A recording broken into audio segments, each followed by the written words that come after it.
kita mengucapkan kalimat takbir, kita mengucapkan kalimat tahmid, itu semua kita berzikir, kita mengingat kepada Allah Subhanahu wa taala dengan lisan. Tetapi ada lagi kita mengingat kepada Allah Subhanahu wa taala, yaitu dengan qalbu, yaitu dengan hati. Di mana saja kita berada dan di saat kapanpun, hendaknya kita selalu mengingat kepada Allah Subhanahu wa taala. Baik kita sedang bekerja di kantor,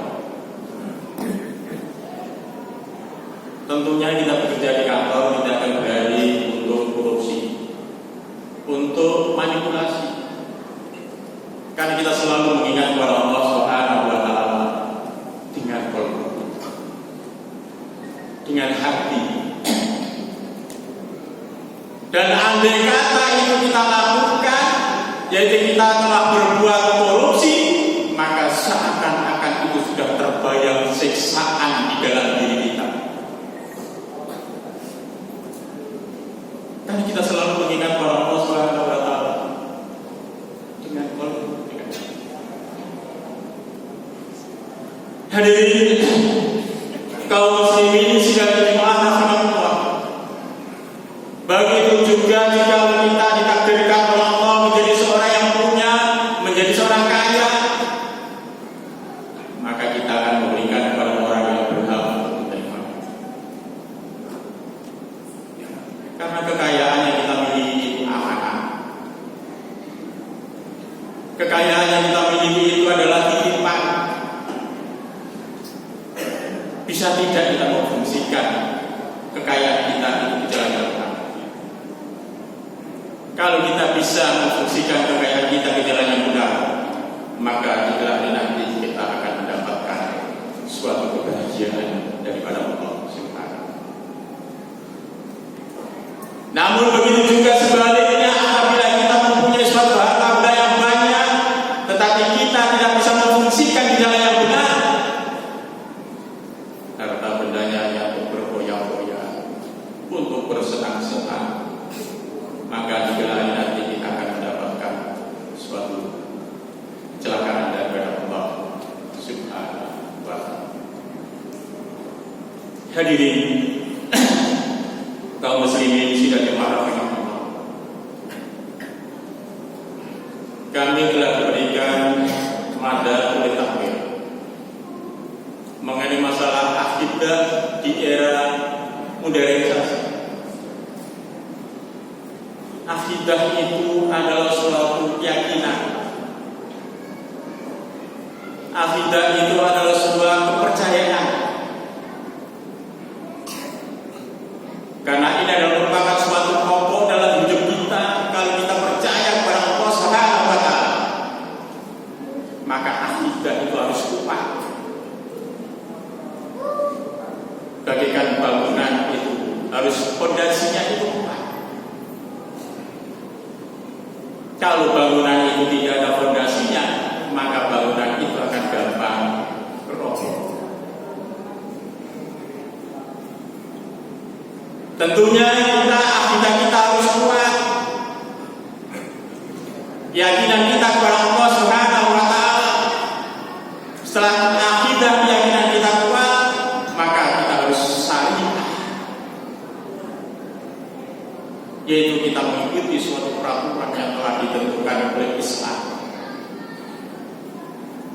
Apa peraturannya? Ya tentunya Al-Quran dan As-Sunnah. Kemudian akhlak, etika, moral. Tentunya kita harus menjaga bagaimana kita bisa meniru akhlak Rasulullah Sallallahu Alaihi Wasallam. Karena orang yang beretika itu tentunya sumbernya adalah akal. Tetapi kalau orang yang bermoral itu sumbernya adalah adat istiadat atau budaya. Tapi kalau akhlak tentunya sumbernya adalah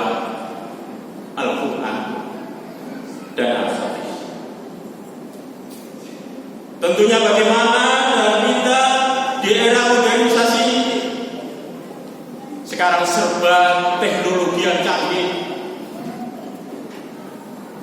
Tentunya kita menggunakan teknologi itu jangan sampai kita merusak akidah kita. Karena teknologi sekarang ini bisa kita lihat di mana-mana, termasuk di HP kita. Melihat apa saja bisa.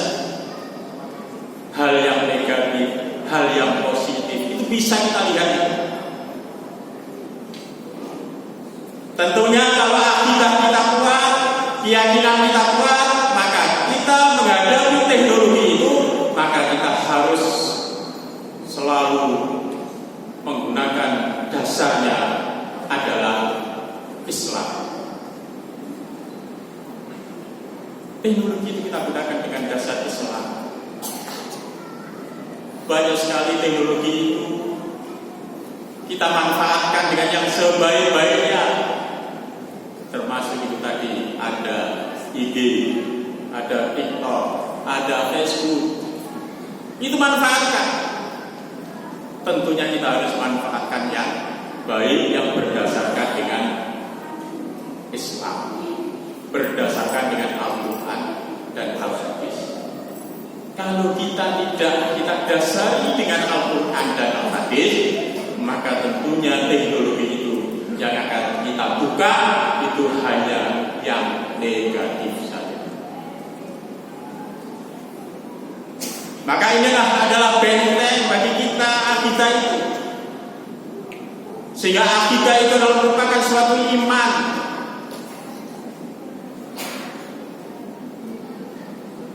Kalau syariah itu adalah ilmu dan akhlak itu adalah amal. Hadirin kaum muslimin sidang Allah, ada seorang ulama yang bernama Mutahari. Mereka mengatakan bahwa manusia itu adalah makhluk serba dimensi. Jadi kata ulama Mutahari mengatakan bahwa manusia itu adalah makhluk serba dimensi. Dimensi yang pertama yang dimiliki oleh manusia bahwa secara fisik manusia itu hampir sama dengan hewan. Tentunya kita tidak mau dikatakan sama dengan hewan. Kalau tidak mau, tentunya harus kita ikuti aturan dalam Al-Quran dan Al-Hadis. Hadirin kaum muslimin sidang Jumat rahimahullah. Suatu contoh saja mengenai masalah nikah. Kalau hewan kawin, tapi kalau kita sebagai makhluk yang manusia yang punya serba dimensi tadi, nikah harus ada saksi, harus ada wali. Jadi harus ada saksi, harus ada wali.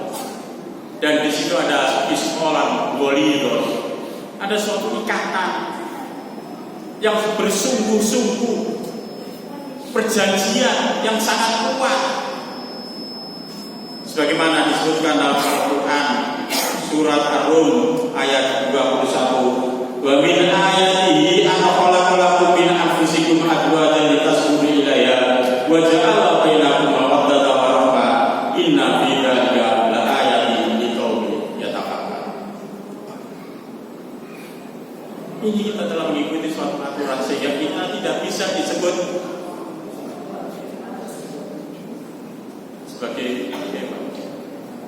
Memang secara fisik manusia butuh makan, hewan juga butuh makan, itu secara fisik. Hewan butuh minum, manusia juga butuh minum. Tetapi aturannya yang berbeda manusia dengan hewan. Ini kata ulama Mutahari.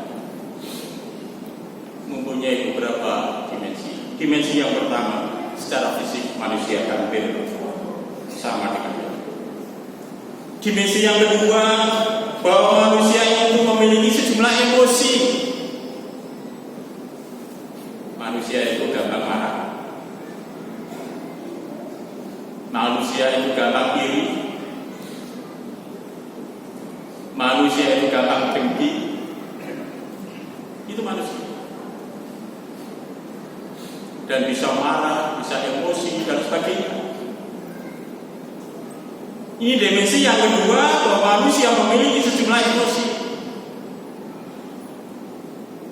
Kemudian dimensi selanjutnya, bahwa manusia itu punya suatu perhatian terhadap keindahan. Manusia itu ingin yang indah. Manusia itu ingin yang bagus. Atau ruangan itu ingin yang bagus, yang indah. Masuk masjid Gunungsari indah, bagus. Bahkan kegiatannya juga sudah banyak sekali. Bahkan beberapa kali telah mendapat award. Ini kita harus apresiasi dalam pengelolaan masjid. Hadirin kaum muslimin sidang jemaah rahimahullah. Manusia memiliki naluri untuk menyembah kepada Allah. Manusia itu punya naluri untuk menyembah kepada Allah, untuk beribadah kepada Allah. Cuma nalurinya itu, dorongannya itu kuat atau tidak.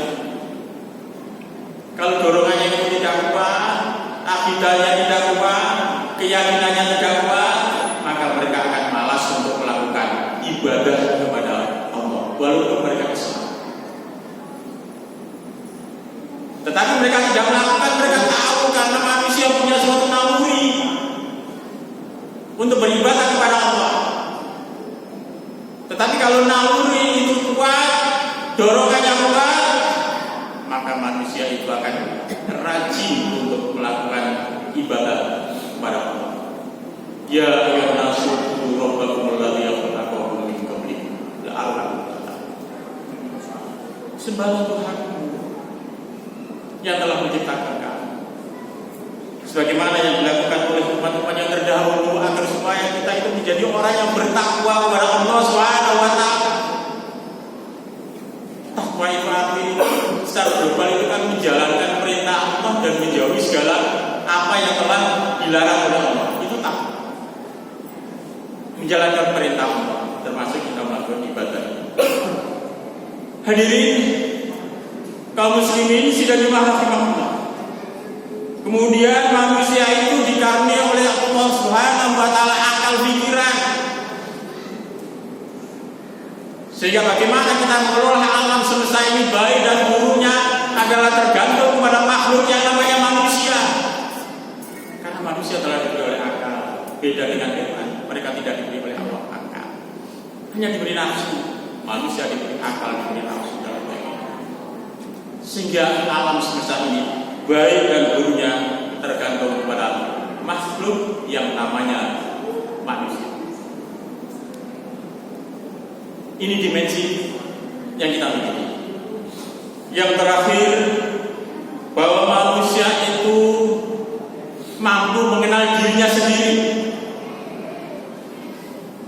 Manusia mampu mengenal dirinya sendiri. Apakah ada manusia yang tidak mampu mengenal dirinya sendiri? Termasuk orang yang hilang ingatan. Mereka tidak mampu mengenal dirinya sendiri. Termasuk orang gila yang di jalan ya. Anda tanya siapa namanya, ya mereka ada bisa saja. Ya mereka tidak tahu namanya. Mau sudah tahu mereka gila ditanya, ya salah. Maksudnya di sini bahwa kalau manusia sudah mampu mengenal dirinya sendiri, maka mereka itu akan bertanya. Pertanyaannya adalah siapa yang menjadikan kita? Yang menjadikan kita adalah tentunya kita semua menjawab Allah Subhanahu wa taala. Setelah kita menjawab Allah Subhanahu wa taala, maka kita akan bertanya lagi, untuk apa kita dijadikan oleh Allah Subhanahu wa taala ini? Yaitu untuk beribadah kepada Allah Subhanahu wa taala. Wa ma khalaqul jinna wal insa illa liya'budun.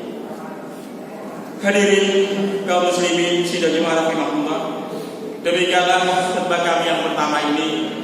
Mudah-mudahan ada manfaatnya, khususnya bagi diri saya sendiri dan umumnya para jamaah. Aku lu qouli hadza wastaghfirullah innahu huwal ghafurur rahim.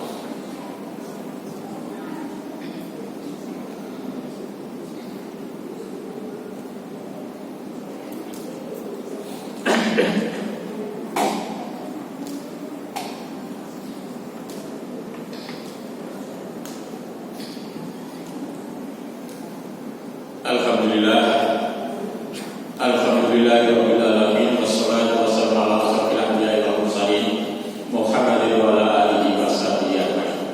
Allahumma shalli ala Muhammad wa ala ali Muhammad kama shallaita ala Ibrahim wa ala Ibrahim wa barik ala Muhammad wa ala Muhammad fil alamin innaka Hamidum Majid. Amma ba'du fa ya ayyuhan nas usikum fa iyaya bittaqwa faqad fazal muttaqun. Hadirin kaum muslimin sidang jemaah rahimakumullah. Marilah dalam khutbah yang kedua ini kita tutup dengan doa.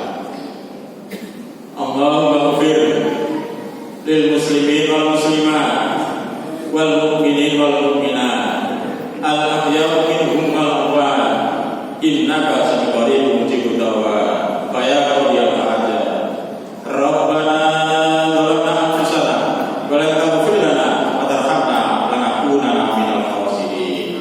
Rabbana hab lana min azwajina wa dhurriyyatina qurrata a'yun waj'alna lil muttaqina imama.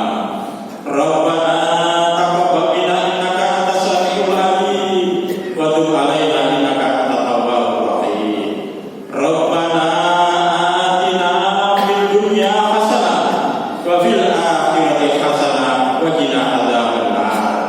Subhana rabbika rabbil izzati amma yasifun wa salamun alal mursalin walhamdulillahi